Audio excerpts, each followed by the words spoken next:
বড় লোকদের mother's day পালন করা। মামা, ও বেটু আসো আসো।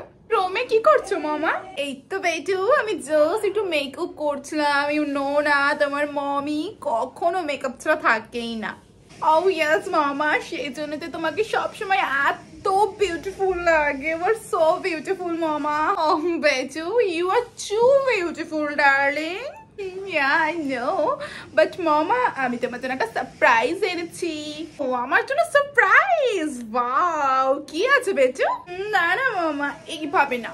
আগে তুমি তোমার আইস ক্লোজ করো। ওফো বেটু, আবার চোখ বন্ধ করতে হবে কেন? প্লিজ বলো না কি আছে। মামা আইস ক্লোজ করো না প্লিজ প্লিজ, না তো কিন্তু আমি অ্যাংরি হয়ে যাব। ও আচ্ছা আচ্ছা, তুমি একদম অ্যাংরি হও না, আমি এক্ষুনি চোখ বন্ধ করছি। ওকে, এই দেখো। একদম কিন্তু চোখ খুলবে না, আমি তোমার সারপ্রাইজটা এখন দিচ্ছি। হ্যান্ড আগে করো। মামা এবার চোখটা খোলো। ও মাই গড বেচু, এটাতে কি আছে?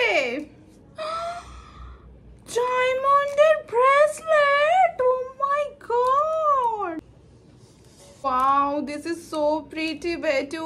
বাট আজকে তো কোনো অকেশন নেই, তাহলে কেন এইসব? আজকে তো মাদার্স ডে মামা, আর এমন একটা দিনে আমি তোমাকে কোনো গিফট করবো না, এটা কি হতে পারে বলো? সেই জন্যই আমি তোমার জন্য এই ডায়মন্ডের পুরো হ্যান্ডের সেটটা এনেছি। পছন্দ হয়েছে তো? হ্যাঁ হ্যাঁ, আমার এটা খুব পছন্দ হয়েছে। It's too beautiful. এখনো কিন্তু সারপ্রাইজ শেষ হয়নি, তোমার জন্য আরো একটা সারপ্রাইজ আছে মামা। ও মাই গড, আরো সারপ্রাইজ আছে। তোমার জন্য স্পেশাল মৌসম্বি কেক মামা। Oh my god, mosambi cake. Thank you so much বেটু। ইয়েস মামা, তুমি তো বাইরের ওই সমস্ত ক্রিম কেক দেওয়া একদম পছন্দ করো না, সেই জন্য আমি তোমার জন্য মৌসম্বি এনেছি অ্যাজ আ কেক। এটাকেই কেটে নাও মামা। Yeah, I cut this.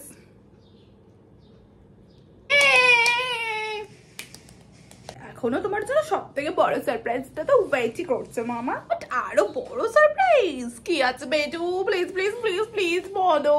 This is so so so secret, তোমাকে এখন একদম বলা যাবে না। জাস্ট তুমি সন্ধ্যে 7টার মধ্যে একদম ফুল টু টিপ টপ হয়ে রেডি হয়ে যাবে, দেন জানতে পারবে কি সারপ্রাইজ আছে। ও বেটু, তুমি তোমার মমির সাথে এরকম করতে পারো না, প্লিজ বলো না বেটু। সন্ধ্যেবেলা তোমাকে নিয়ে আমি 5 স্টার রেস্টুরেন্টে সব ছোট লোকরা যায়, আমরা 10 স্টার রেস্টুরেন্টে যাবো মামা। 10 স্টার রেস্টুরেন্টে গিয়ে আজকে ডিনার করাবো, সমস্ত ট্রিট হবে আমার তরফ থেকে মামা। ও মাই গড, 10 স্টার রেস্টুরেন্টে ডিনার। ওয়াও বেটু, যাক আমার এটা জেনে ভালো লাগলো যে তুমি আমাদের ক্লাসটা মেনটেন করছো। ইউনিও 5 স্টার হোটেল যদি বুক করতে, তাহলে 5 স্টার হোটেল তো আমাদের ক্লাসের না বেটু, ইউ নো না, তাহলে আমি ডিনার করতে যেতেই পারতাম না। বাট তুমি 10 স্টারই করেছো, দ্যাটস গ্রেট, আমি অবশ্যই যাবো।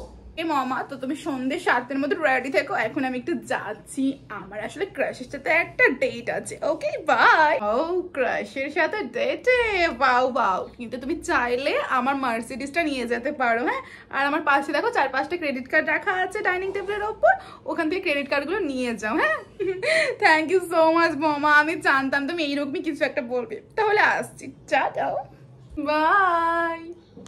আমাদের মাদার্স ডে পালন করা। এই বাড়িতে তো আমি শুধু কাজের মাসি হয়ে থেকে গেছি, শুধু চারিদিকে ধুলা মোছা, কাজ করে বেড়াও, রান্না করে বেড়াও, তাছাড়া আর কোনো গুরুত্ব আছে নাকি? তাছাড়া আমাকে কেউ দেখবে না। ও মামা, কি হয়েছে? দেখছিস না কাজ করছি, বকরির বাচ্চার মতো ম্যাম এখানে করছিস? মা আসলে আমি না তোমার জন্য একটা জিনিস এনেছিলাম। আমার জন্য জিনিস? তা আমার জন্য জিনিস তো কেউ কোনো দরকার ছাড়া আনে না, তো তুই কোন দরকার এনেছিস সেটা আগে বল, তারপর না হয় জিনিস দেখবো। কি যে বলো না মা, এই যে আমি তোমার জন্য একটা শাড়ি নিয়ে এসেছি। কি শাড়ি? বিয়ের 25 বছর হয়ে গেল, তাও তোর বাবা আমার জন্য কোনোদিনও শাড়ি আনলো না, আর তুই আমার জন্য শাড়ি এনেছিস? বাবা দেয়নি তো কি হয়েছে, বাবার মেয়েটা দিচ্ছে। তা দেখি তো শাড়িটা। হ্যাঁ না, ও সুতির শাড়ি, তো শাড়িটা তো বেশ ভালোই লাগছে, কিন্তু শাড়িটার দাম কত? ওই তো 400 টাকা মতো। কি, এই শাড়িটার দাম 400 টাকা নিয়ে নিয়েছে? আর এটা শাড়ির দাম জোর তো 150 টাকা হতো, তোর কাছে 400 টাকা নিয়ে নিয়েছে? বাবা, তুই যখন আমার জন্য শাড়ি কিনতে যেতি তা একবার আমাকে বলতে পারতি তো, আমি সাথে করে যেতাম, তারপর দাম দর করে দিতাম। কিছু করতে পারে না গেছে শাড়ি কিনতে, 150 টাকার দামের শাড়ি 400 টাকায় উঠিয়ে এনেছে। আমি তোমাকে সারপ্রাইজ দিতে চেয়েছিলাম, সেই জন্য আগে বলিনি। তা তোর ওইসব না তুই তোর কাছেই রাখ। হ্যাঁ, টাকা পয়সার কোনো দাম নেই নাকি? 1 টাকার অনেক দাম, বুঝলি তো? 1 টাকার অনেক দাম, আর তুই এতগুলো টাকা জলে দিয়ে চলে এসেছিস। কই কই কই ক্যারি ব্যাগটা কোথায় পড়লো দেখি? এই তো, হ্যাঁ এই যে ক্যারি ব্যাগ আমি সুন্দর করে আবার প্যাক করে দিচ্ছি। চ গিয়ে রিটার্ন করে আসি, না তো বলবো যে দাম কমাতে, এত দামে এই শাড়ি না, তোকে ঠকিয়েছে বলবো দোকানে দিয়ে। চ আমাকে নিয়ে চ, কোন দোকান থেকে নিয়েছিস? তুমি কি বলছো মা? এখন আমি আবার এটাকে চেঞ্জ করতে যাবো? না না, ওইসব হবে না। তোমার জন্য আমার শাড়িটা কেনাই ভুল হয়েছে মা। হ্যাঁ, সে তো মায়ের জন্য কোনো জিনিস আনলে পাপই হয় মা, না? সে তো আমি ভালো মতোই জানি, তুই এই কথাটাই বলবি শেষ অব্দি। আরে তো তুমিই তো বলছো এখন নাকি আবার চেঞ্জ করতে যাবে। আচ্ছা থাক, সেই সমস্ত কিছু বাদ দাও, তোমাকে রাখতে হবে না, তুমি এখানে বসো। আমি বসলে হবে নাকি? আমি বসে গেলে তোদেরকে আর খাবার খেতে হবে না। তুমি বসো, আজকে সব রান্না আমি করছি। আজকে সব রান্না তুই করবি? তা বলি কোন দিকে সূর্য উঠেছে একটু দেখি তো, বাইরে থেকে একটু জানলাটা খোল, তুই রান্না করবি বলে কথা। হ্যাঁ আসলে মা আজকে তো মা দরছে, তাই আমি ভাবলাম তুমি একটু বসে রেস্ট করো, সব রান্না আমি করবো তাই। ও তাই তো ভাবি, এমনি এমনি তো মাকে 1 গ্লাস জলও এনে দিস না, আবার হঠাৎ করে আজকে শাড়ি এনে দিচ্ছিস, আবার বলছিস যে তুমি বসো আমি সব রান্না করছি। সেই তো ভাবি একটু খটকা লাগছিল যে তোর মাথাটা ঠিক আছে তো। শোন, এই একদিনে না দেখানো ভালোবাসার আমার কোনো দরকার নয় রে। অন্যদিন তুমি মাকে সহ্য করতে পারবে না, মায়ের কথা সহ্য করতে পারবে না, মা যা বলবে তার উল্টো কাজটাই করবে, আর আজকে তুমি মায়ের প্রতি ভালোবাসা দেখাতে এসছো, আমার লাগবে না। না না, দোষটা আমারই এই সমস্ত কিচ্ছু করা উচিত হয়নি। আমি জানতাম আমার মা এগুলো কিচ্ছু বুঝবে না, আমার করাটাই ভুল হয়েছে, এতগুলো টাকা খরচ করাই আমার ভুল হয়েছে। হ্যাঁ হ্যাঁ, আমার জন্য কিছু করতে আসবি না, আমার জন্য যদি কিছু করিস তাহলে সারা বছরই করবি, একদিনে আমি কিছু নিতে চাই না, বুঝলি? এতক্ষণ ধরে শুধু আমার সময় নষ্ট করলো আর কিচ্ছু না। কোনো কথা বলে লাভই নেই, কিছুই বোঝে না, যাই বলি তারই উল্টোটাই বোঝে, তার ভালোই লাগে না।